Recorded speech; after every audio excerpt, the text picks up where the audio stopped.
Assalamualaikum warahmatullahi wabarakatuh. Selamat morning, good pagi mahasiswa. Semoga Anda dalam keadaan sehat selalu, stay positif, dan jangan lupa bersyukur hari ini. Di pertemuan kali ini membahas mengenai perencanaan pembelajaran penjaskes anak usia dini untuk bagian pertama ya. Tujuannya yang jelas Anda mengetahui bagaimana merencanakan pembelajaran khususnya pendidikan jasmani dan kesehatan bagi anak usia dini. Yang berikutnya Anda mampu menjelaskan bagaimana perencanaan dari pembelajaran penjaskes dalam bentuk ya proses pembelajarannya sudah tentu pasti ya yang akan dibahas di pada bagian kedua minggu depan. Oke, langsung saja. Jadi pembelajaran itu adalah sebuah proses interaksi antara pendidik dengan peserta didik ya atau dalam hal ini anak siswa melalui kegiatan bermain pada lingkungan belajar yang aman dan menyenangkan dengan menggunakan berbagai sumber belajar. Jadi sudah tentu pasti pembelajaran adalah proses interaksi ya, baik interaksi langsung maupun tidak langsung. Jadi seperti karena corona ini kita tidak bisa melaksanakan interaksi langsung ya, langsung untuk tatap muka maksudnya. Akan tetapi dengan adanya platform-platform yang memudahkan kita untuk membantu tetap melaksanakan pembelajaran, jadi ya pasti mudah gitu. Oke, tentunya untuk anak usia dini ini adalah melalui kegiatan bermain gitu ya. Karena anak itu tidak terasa belajar walaupun dalam kegiatan bermain. Dalam aktivitas pembelajaran sendiri dibagi menjadi tiga, yaitu perencanaan, pelaksanaan, dan evaluasi. Nah, pada kesempatan kali ini yang pertama itu dijelaskan mengenai perencanaannya. Nah, untuk pembelajaran anak usia dini itu diatur dalam Permendikbud nomor 146 tahun 2014 tentang kurikulum 2013 pendidikan anak usia dini. Jadi memang kegiatan dari pembelajaran anak usia dini tidak serta-merta berjalan seenaknya ya, sudah ada pedomannya, sudah ada tuntunannya. Jadi guru PAUD itu mau tidak untuk membaca dan memahami dari aturan ini. Tentu akan saya lampirkan materi ini, Permendikbud ini di eh, file pertemuan minggu ini ya. Oke. Nah, kurikulum jadi berbicara mengenai perencanaan pembelajaran, berbicara juga mengenai kurikulum ya. Walaupun di sini saya tidak membahas kurikulum secara detail karena sudah dibahas pada mata kuliah sebelumnya mungkin mengenai kurikulum pendidikan anak usia dini sendiri. Jadi seperti kita tahu bahwa kurikulum dilaksanakan untuk jenjang PAUD TKRA adalah kurikulum 2013. Jadi nah, kurikulum 2013 ini menggunakan pendekatan pembelajaran saintifik, yaitu proses 5M yang mencakup mengamati, menanya, mengumpulkan informasi, menalar, dan mengkomunikasikan. Nah, 5M ini sudah Anda laksanakan tanpa terasa sebetulnya. Jadi, ya kegiatan pembelajaran kita itu sudah mencakup 5M ini. Oke, nah 5M ini dilaksanakan menggunakan seluruh indera, berbagai sumber dan media pembelajaran. Jadi indera itu panca inderanya kita dan panca inderanya anak yang melihat, mendengar, merasa, mencium gitu dengan berbagai sumber dan media pembelajaran. Jadi menggunakan berbagai sumber belajar, media pembelajaran yang tentu pasti menarik bagi siswa. Prinsip pembelajaran pada anak usia dini itu belajar melalui bermain. Ya, sudah tentu pasti. Jadi nggak mungkin kalau di PAUD di TKRA itu belajarnya nggak sambil main itu nggak mungkin ya. Tapi pada faktanya sendiri didapati PAUD TKRA itu sudah seperti MI ya, sudah militer gitu, sudah langsung stuck belajar membaca, belajar menulis gitu. Itu saya harapkan teman-teman di PAUD itu jangan melaksanakan pembelajaran yang demikian gitu lah, karena itu bukan pembelajaran yang menyenangkan tapi pembelajaran yang menyedihkan. Kemudian orientasi pada perkembangan anak, nilai karakter. Nah, maksudnya apa? Jadi tumbuh kembang anak ya, mengingat ini mata kuliahnya pendidikan jasmani dan kesehatan, tumbuh kembang anak adalah hal yang utama itu serta penanaman nilai karakter yang berpusat pada anak. Ya iyalah, karena apa? Kita menyiapkan anak kita untuk siap menghadapi melanjutkan jenjang pendidikan berikutnya. Pembelajaran itu aktif ya dan pengembangan kecakapan hidup. Ada kecakapan hidup juga di sini. Toilet training itu kecakapan hidup loh. Belajar pipis sendiri, belajar pup sendiri, ya. Kemudian makan sendiri, ya itu adalah kecakapan hidup. Lalu pembelajaran yang demokratis maksudnya apa? Maksudnya tidak membedakan. Jadi anak siswa mempunyai hak untuk bertanya, siswa mempunyai hak untuk mengaktualisasikan dirinya.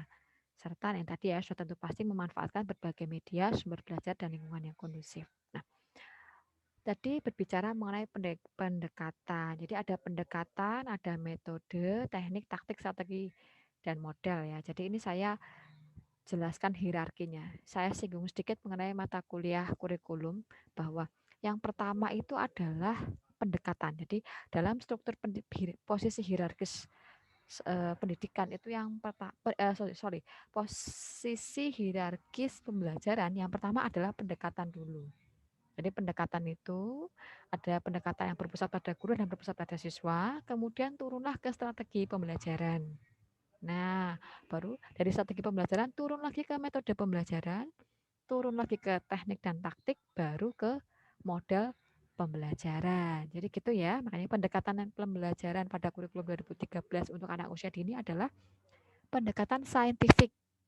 Nah, strategi pembelajarannya apa? Ada pembelajaran ekspositori, penemuan, discovery, ada grup, gitu. Lalu turun lagi jadi metode pembelajaran. Metode pembelajaran itu eh, cara cara yang umum. Berarti pakai apa? Pakai metode ceramah, demonstrasi, diskusi gitu. Nah, dari metode ini turun lagi ke teknik dan taktik. Nah, kalau teknik dan taktik ini sudah kekhasan dari guru. Nah, itu namanya teknik dan taktik. Ya, nanti turun lagi ke model pembelajaran. Seperti itu. Ini saya hanya mengulas dari mata kuliah yang lalu ya mengenai kurikulum. Gitu. Nah, tadi sudah berbicara pendekatan ya di anak usia dini. Untuk strategi ya hampir-hampir sama lah baik anak usia dini maupun pendidikan dasar ya. Lalu ada juga mengenai metode. Metodenya pun juga untuk pembelajaran anak usia dini adalah bercerita, demonstrasi, bercakap-cakap, pemberian tugas, bermain peran, karya wisata, project, dan eksperimen. Jadi metodenya ya ini dan seluruh metode ini sebetulnya sudah Anda laksanakan di tempat sekolah masing-masing gitu. Jadi, tanpa terasa loh ya. Oke, nah untuk pengelolaan kelas sendiri disesuaikan dengan model pembelajarannya. Nah, kalau tadi kan turun ya dari metode, teknik taktik, terus turun ke model pembelajarannya. Model pembelajarannya itu apa saja? Ada model pembelajaran kelompok berdasarkan sudut-sudut kegiatan, berdasarkan kegiatan pengaman, berdasarkan area atau minat, dan berdasarkan sentra. Ini sudah dibahas di kurikulum, jadi saya tidak membahas mengenai detailnya lagi. Oke.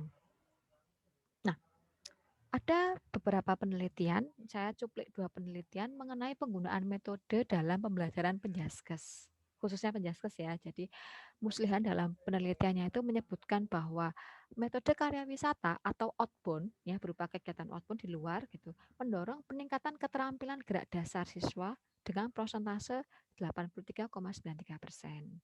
Dan ditemui bahwa sarana prasarana yang terbatas tidak mempengaruhi pelaksanaan pembelajaran penjaskes dan hasil pengamatan afektif psikomotornya dalam kategori baik.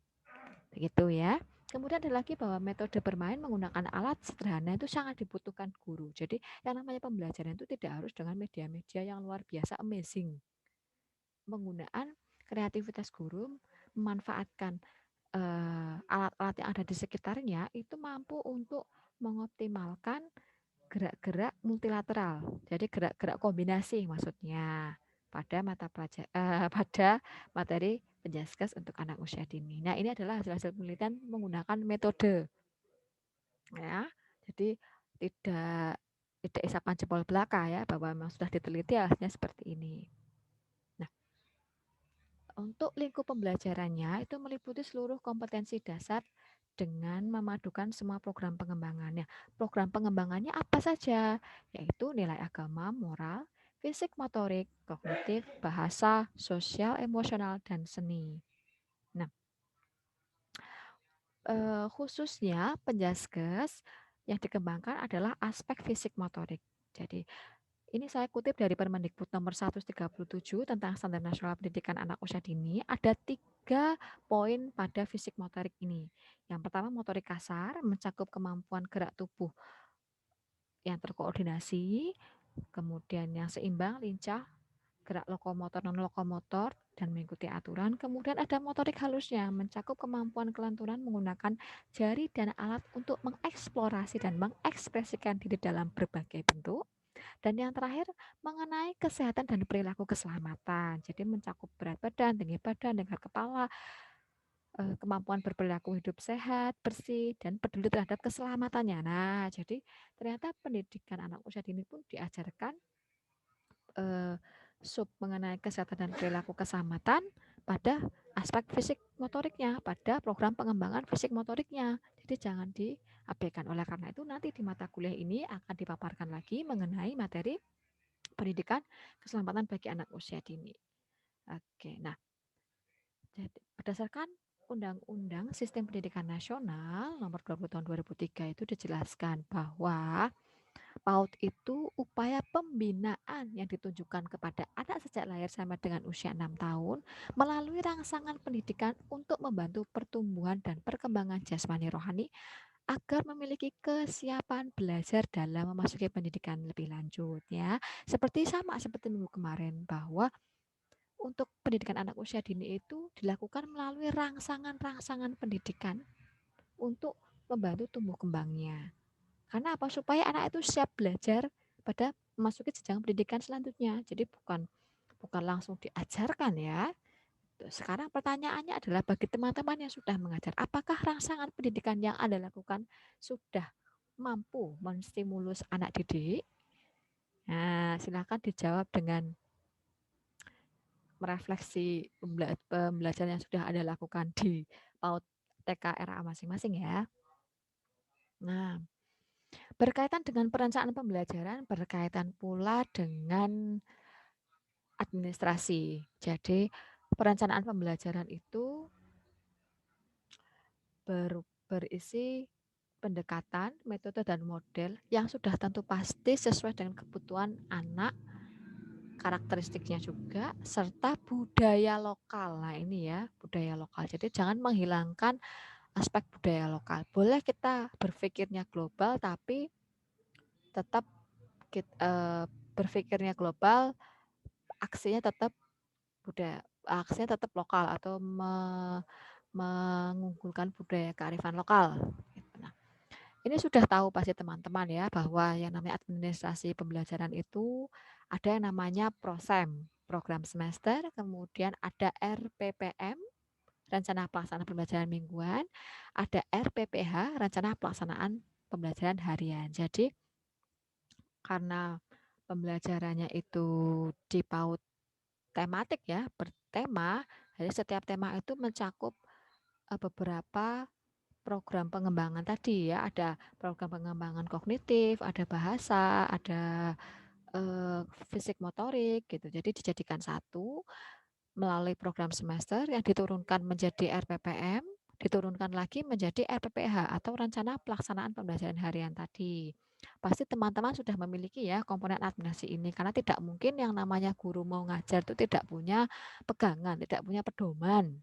Nah, sedangkan perencanaan pembelajaran ini harus disusun oleh pendidik sendiri, jadi tidak boleh download dari Google. Karena yang tahu kebutuhan karakteristik anak dan budaya lokal ya gurunya sendiri. Itu boleh kita mendownload dari Google, akan tetapi disesuaikan dengan karakteristik dan budaya lokal tempat kita mengajar. Nah, ini ada penelitiannya loh, bahwa adanya persiapan yang dirancang guru sebelum memulai pembelajaran itu ada persentase sebesar 98,2% dengan kategori baik sekali. Jadi apa? Bahwa perencanaan pembelajaran itu, perencanaan sebelum memulai pembelajaran itu sangat diperlukan. Karena apa? Supaya kita tepat dalam mencapai tujuan yang ingin dicapai. Jadi tujuan untuk mencapai eh, pro apa namanya ya? Fisik motorik anak itu tercapai pada pertemuan itu. Jadi tidak bisa yang namanya ngajar tuh asal ngajar aja, itu tidak bisa. Karena nanti ada rentetannya. Setelah perencanaan ada pembelajaran, setelah pembelajarannya ada evaluasi atau penilaiannya. Nah, itu. Oke. Nah, inilah materi mengenai perencanaan pembelajaran ya, bagian pertama. Semoga dapat dipahami dengan baik. Jangan lupa jaga kesehatan, kuatkan imun, kuatkan iman supaya kita aman dari corona. Oke. Sekian pertemuan kali ini. Mohon maaf ada salah kata. Wassalamualaikum warahmatullahi wabarakatuh.